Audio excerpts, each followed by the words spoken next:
Episode 1. Zara, aku mohon, buka pintunya. Zara, Mama, tolong buka pintunya. Shirley berteriak sambil menggedor pintu gudang yang tertutup rapat. Walau sebenarnya, ia tahu, apa yang ia lakukan tidak akan membuahkan hasil apapun selain rasa sakit pada tangan dan tenaga yang terkuras habis. Tit, tit, tit, tit. Klakson mobil berbunyi beberapa kali, menandakan, Dava sudah sampai ke rumah. Dava adalah pacar Shirley. Namun, akhir-akhir ini, semua sepertinya sudah berubah. Dava seakan bukan pacar Shirley lagi, melainkan, pacar Zara, adik tiri Shirley. Kehidupan Shirley seakan berubah 180 derajat sejak papanya membawa istri muda pulang ke rumah. La yang menjadi nona, sekarang sudah menjadi pembantu. Semua ini berawal 2 tahun yang lalu, tepat di hari Shirley menginjak usia 20 tahun. Saat itu, ia dan mamanya berserlit merayakan ulang tahun Shirley yang ke-20 tahun di kampung kelahiran sang mama. Ya, meskipun tidak ada keluarga lain di sana. Tapi, seperti yang almarhumah nenek Shirley minta sebelum beliau wafat. Beliau ingin ulang tahun Shirley dirayakan di rumah peninggalan almarhum suaminya agar semua orang tahu, kalau ia masih punya cucu yang akan mewarisi taman bunga yang berada di samping rumah.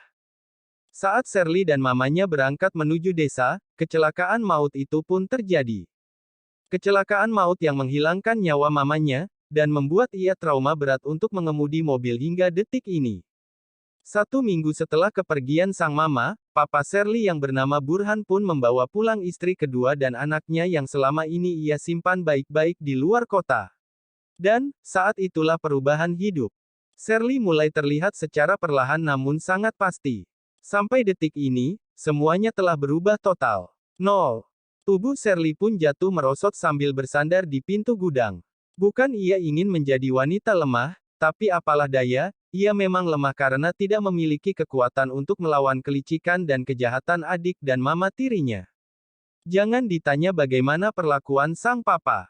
Burhan yang memang tidak mencintai mamanya sejak awal, menganggap Shirley hanya sebatas kesalahan yang seharusnya tidak pernah muncul sama sekali.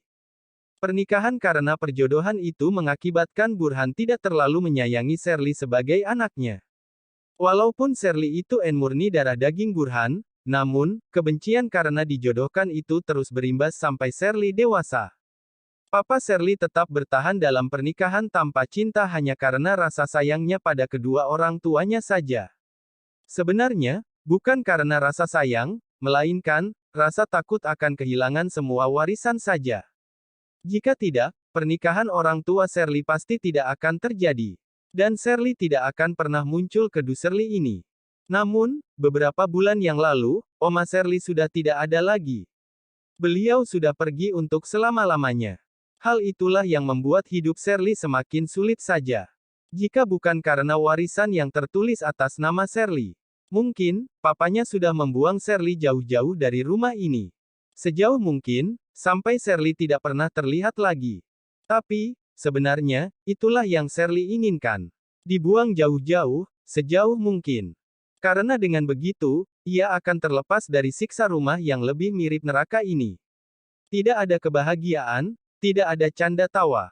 Yang ada hanya sakit hati karena melihat kebahagiaan keluarga lengkap papanya, yang setiap hari bermesraan layak sebuah keluarga harmonis pada umumnya. Sedangkan dia, diabaikan begitu saja. Layaknya seorang pembantu yang tidak memiliki hubungan darah sedikit pun. Yang datang hanya untuk mencari nafkah di keluarga ini. Bukan hanya itu saja, Shirley juga harus menyiapkan mental untuk setiap perlakuan adik tirinya yang begitu jahat, yang bermuka dua dan sangat licik. Adik tirinya tidak hanya mengambil papa dan semua harta yang ia miliki. Tapi, juga sudah mengambil pacar yang ia cintai. Sudah beberapa kali Shirley dikurung di gudang saat Zara tahu Dava akan datang ke rumah. Bukan hanya itu, Zara juga sudah beberapa kali menggantikan Shirley untuk menemani Dava jalan-jalan. Dan yang paling menyakitkan, Zara juga pernah menggantikan dirinya untuk datang ke pesta pernikahan saudara dekat Dava. Saat semua keluarga Dava berkumpul di acara pernikahan tersebut, Zara yang menggantikan Shirley dengan dalih, Shirley yang meminta Zara pergi karena dirinya sedang sakit flu, dan tidak mungkin membiarkan Dava sendirian sedangkan yang lain berpasangan. Hancur sudah segalanya. Semua yang Shirley miliki sekarang sudah lenyap. Sudah sirna, sudah direbut oleh sang perusak kebahagiaan. Yang tinggal sekarang hanyalah sebuah harapan yang mungkin sebentar lagi akan ikut sirna. Oma, Mama, Nenek, tolong aku. Bawa aku pergi bersama kalian. Kiara menangis dengan kesedihan yang sangat mendalam. Kalian jahat, sangat jahat padaku. Kalian tega meninggalkan aku sendirian di dalam neraka Duserli ini. Aku ingin pergi bersama kalian, Mama. Shirley semakin merintih, meringkuk sambil memeluk kedua lututnya. Berharap, ia bisa meninggalkan semua kesedihan ini dan menata kebahagiaan yang selama ini ia impikan.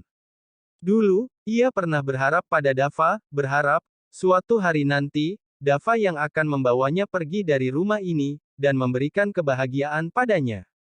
Tapi sayang 1000 kali sayang, sepertinya, harapan itu hanya tinggal harapan saja. Dava yang sekarang telah tergoda kata-kata manis Zara dan mamanya, kini seperti sudah melupakan keberadaan Shirley. Ditambah, sangat sulit untuk bertemu dengan Dava karena Zara selalu menutupi setiap kesempatan yang Shirley miliki.